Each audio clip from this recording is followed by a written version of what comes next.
What's up, y'all? Welcome back to my channel.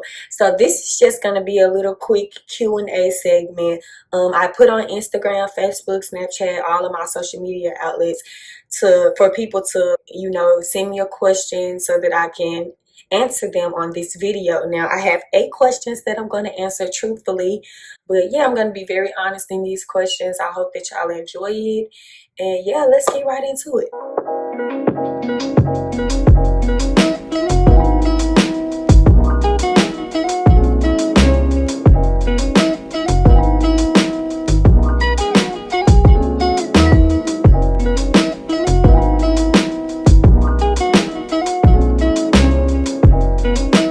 All right, so the first question is, where does your passion for dance come from? My passion for dance just comes from dancing my whole life. I started dancing when I was 4 years old. I was doing parades. Um, and then once I got a little older, I think middle school, I was able to join majorette team, Cordova Middle School majorettes. First place every year, ever since. We have never gotten anything with first place. So kudos to Cordova for bringing a dancing diva out of me. So time went on. I got to high school and I did hip hop and I did more majorette. And then it was when I knew, like, okay, maybe I really can dance. All this good feedback I'm getting from everybody. When you're a child, you think you can dance anyway, not even knowing that you probably can't. But even when I was a child, I would get so much good feedback, like, oh, you're gonna grow up and you're gonna be able to dance, man. You're gonna be killing them when you get older. Unfortunately, I didn't get the proper training that I feel like I should have growing up. But when you're young, you don't know that. So now that I'm an adult and I'm seeing that there is this huge dance industry, and I'm like, why am I just now finding out about this? I think 2018 was when I found out that there's this huge dance industry. I found out about dance agencies. I found out about classes that were being like held, and I'm like, where have I been? Like, I've been living in La La Land all this time because I didn't know any of this was happening. So now I'm just at that age where it's like, man, I'm going to fight for this. Like, this is something I love to do. I love how I look doing it, and I get discouraged a lot as a dancer because there's so many great dancers and so many things that they're doing that I can't do. So yeah, man, like, I'm just on fire about it. It's something that I truly love. I see the potential that I have. I know that there's room for growth, but I know that I can do it. So my passion just comes from just the feedback I get and the way that I feel when I do it. It's like an escape for me. Like, if I'm sad or if anything is just going on and I go to a dance class, automatically my day is better. Automatically my night is better. I sleep better. Man, it's like, that's how I know, like, it's truly something that I love. Y'all just don't understand. Like, I really wanna be on stage with somebody. Like, when I was younger, I used to always say, when I get older, I want to be a famous dancer. I want to dance with this person and that person and that person. So fingers crossed that it will happen. All right, so next question is, what made you finally push yourself to live out your dreams? So I don't think I'm necessarily living out my dreams yet, but I mean, I think every day I'm one step closer. I learn a new skill. Um, I get better at something. My retention gets better. Every day is like a step up for me because every day I'm working to be better than I was the day before. So I guess I just told myself, like, because this is something I really want to do, I need to work 10 times hard to do it. Like, this person, they probably don't gotta go through the steps that I had to go through because they did it young. So because I didn't do it young, I have to work 10 times harder than other people to get where I want to be. And so for me, once I get to the prize, it'll feel a little better for me because I didn't have the proper training growing up to get what it is that I want. So yeah, I think that's what really pushed me to be the person that I want to be as far as dancing. All right, so next question is, when did you start dancing? And if you ever go back to LA, I would love to see you in Nicole Kirkland or Aaliyah Janelle class. Wow, well, first of all, thank you. Thank you for believing in me that much. Cause boo, let me tell you something. Leah Janelle. Whew, it's going, woo. I'm gonna go. I'm gonna go, but I probably ain't gonna post nothing from it because I know she gonna kick my tail. But that's what I love. I love a challenge. I need a challenge, and I cannot wait to go. Nicole Kirkland too. Like she was more my style of dancing. Like I'm more hip hop more than I am heels. So definitely want to go to her class. Definitely gonna go to her class whenever this COVID stuff clear up. Y'all can expect to see me doing some training. I'm trying to do Aaliyah Janelle. I'm trying to do Shamika Ann. I'm trying to do Lyric London. I'm trying to do Nicole Kirkland. I'm trying to do Desta Carr. I'm trying to do Wildebeest. I'm trying to do Dance Toot again. Like, yeah, it's so many people I'm trying to do because so many great dancers. Kira Harper, like so many people who have classes that I want to attend. So yeah, y'all be on the lookout for that because I'm going. I'm going. That's just that on that. That's just gonna happen. That's just period. All right, so next question. What makes you question your friendship with someone? Ooh, that's a good one. What really makes me question my friendship is just basically how they act behind my back. I have known that a lot of times when I'm calling people my friend, they talk about me behind my back.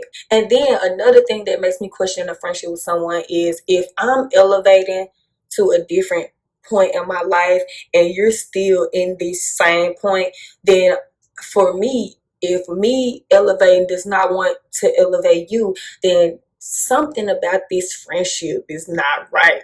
Like, as friends, I feel like we all should be uplifting each other, empowering each other, elevating each other, helping each other, being there for each other, listening to each other, like all these things. So if I'm moving up and you're still stagnant, then something about this friendship is not right. Something is not being reciprocated well through this friendship. So at that point, I'm like, okay, well maybe I can't even consider you a friend anymore. Like at this point, you're just somebody, that I can, hey, have a conversation with, but I can't hang with you. I can't discuss my life with you. I can't, be me with you anymore because we're not the same person anymore. We're not on the same page anymore. You know what I'm saying? So yeah, that's just kind of where I'm at with friends. Like I don't have time to be begging nobody to be my friend. I don't have time to be dealing with attitudes every day. I don't have time for fake friends. I don't have time for people who halfway want to be my friend and the next day barely want to talk to me, or somebody who always being subliminal, saying subliminal stuff about me but can't never be direct. I don't have time for it. So, yeah, I cut somebody off so quick. Do you hear me? I don't care. Like people, like everybody who know me, they already know it ain't going down like that. They already know I ain't going. They already know if they get into a discussion with me or a disagreement with me, then we're gonna talk about it and I'm gonna say how I feel. That's just dead on it. So yeah, man, like if I can't be real with you without you getting mad and going and making little posts about me or talking about me to other people, then you ain't my friend. And if that's the case, cool. You know what I'm saying? Like people, I feel like people should want people to be real with them because I'm gonna keep it real at all costs. I don't care. My friends already know. Like, they already know. If I'm going on a roll, I gotta make sure I got all my ducks in a row, and I gotta make sure I'm ready to hear what she gotta say because I know she gonna keep it real. So yeah, this is how I feel about friendships. But to all my friends, I love y'all so much, and I appreciate y'all for dealing with me because I know I be getting on y'all nerves, and I know y'all be feeling like I'm always talking. You know what I'm saying? But I love y'all, so I gotta be on y'all. You know what I'm saying? I gotta keep it real with y'all because y'all my girls. But yeah, so that's just it on it. All right, so next question. How do you embrace or step into a place of confidence? Um, for me, how I embraced my beauty or in how I became confident was just learning how to love myself for real, learning how to love my flaws, learning how to accept that this is who I am and I really can't change it. Like I can, but why would I do that? God made me who I am for a reason. So I had to realize that the type of people I was looking for to accept me were not the type of people I needed in my life anyway, right? The type of people I wanted to accept me were not genuinely good people for me anyway. So how I became just really confident is just being me. When people got to know me and people, would see me, they instantly would fall in love with me because, and this is like not like in love with me like relationship wise, but just in love with my spirit, my genuine personality, just because of who I am and how I act. And a lot of people can vibe with a person like me because I'm just so cool and so understanding. I'm a great listener. I ain't gonna say I give the best advice, but I try to give the best advice. And if I can't, I can direct you to somebody who can give you the best advice. You know what I'm saying? So yeah, what really helped me embrace my confidence was just believing in myself, being myself, owning who I am, owning my chocolate skin, owning, my big forehead, just owning who I am and loving that person just like it is. Now I'm just, I'm okay. I'm okay with who I am. I love who I am. And it's gonna be somebody who gonna see that one of these days. Okay, okay. All right, so next question is, what built your boldness and confidence? Man, y'all be asking the same questions. But anyway, same thing as the last one. What built my boldness is just, again, just believing in myself. Self-love was the main thing that built my boldness and confidence.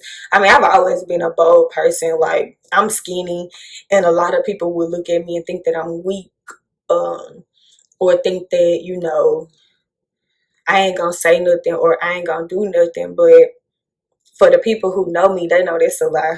But yeah, like I'm not scared to speak up. I'm not scared to react if I need to react. Like I'm not scared to lose. I'm not scared of anything. I'm really not scared of nobody. Like I'm not. So that's what really helped me with my boldness. I'm not a bully. I never intentionally picked fights. I never started anything with anyone. That's why people thought I was weak, because I was just so cool. I was so nice. I was so friendly. I didn't stay in fights. I didn't stay in arguments. I wasn't always talking about this person and the next person. That just wasn't me. But at the end of the day, if you truly knew me, then you knew, like, when something is said to me, I'm gonna say something back. If something is said about me, I'm gonna confront them. Like I'm very confrontational, and that's good and bad. So that's what really helped me with that. So yeah. All right, so next question is, are you currently in a relationship or dating anyone? No, I am very single. I'm not dating anyone. I'm not in a relationship, barely talking to anybody. I'm just living life. I ain't in a rush to, be with nobody. I'm not in a rush to talk to anybody. So yeah, I'm just doing me. I mean, it is somebody that I got my eye on, but yeah, somebody I like or whatever. But yeah, so. And the last question is, have you ever struggled with self-esteem issues? If so, how do you deal with that? Yes. Yes, I have struggled with self-esteem issues very much. How I dealt with that, I cried. I cried, prayed, I wrote in my journal. I had a journal that I would write about how I feel every day. And that just kind of helped me too, because for me, my self-esteem issues came from men hurting me and mistreating me, and they also came from people talking about me. People that I loved would talk crazy about me or like check me and stuff and just be mean to me. Like, so I had very low self-esteem, but I'm just grateful to God that it never got to the point where I wanted to hurt myself. Like I'm just grateful for that. And that just came from a praying mom, a praying family, and just a loving family. My auntie that y'all see on my shirt, rest in peace to my beautiful auntie, my beautiful fabulous auntie, who I love so much and miss so much. She would always tell me, my Nisha Pooh, you fine girl, you fine like your auntie girl, you a fine little chocolate girl, don't let nobody tell you nothing different. And that stuck with me. Her saying that, my dad would tell me, my mom would tell me, my cousin cousins will tell me, my sisters will tell me, just my brothers will always love on me. Just having that kind of support system always helped me. That's what really helped me with my self-esteem. So like, if you are somebody that's struggling with self-esteem and you don't have that support system, then you gotta learn how to just write about it, go to God in prayer. If you're not a person that believes in God, get a therapist, somebody who can just help you dissect that, help you get over that feeling. But yeah, that's all I got for y'all. Thank y'all so much for asking these questions. Thank you for participating in this video with me. I love y'all. Make sure y'all watch all of my videos. Make sure y'all are subscribed. If you're not, go ahead and hit that subscribe button and hit that little bell button boo so you can be up, so you can make sure you get all the videos. Cool. But that's it, y'all. Thank y'all so much for watching. Thank y'all so much for hanging out with me today. And that's it. I'll see y'all in the next video. Bye.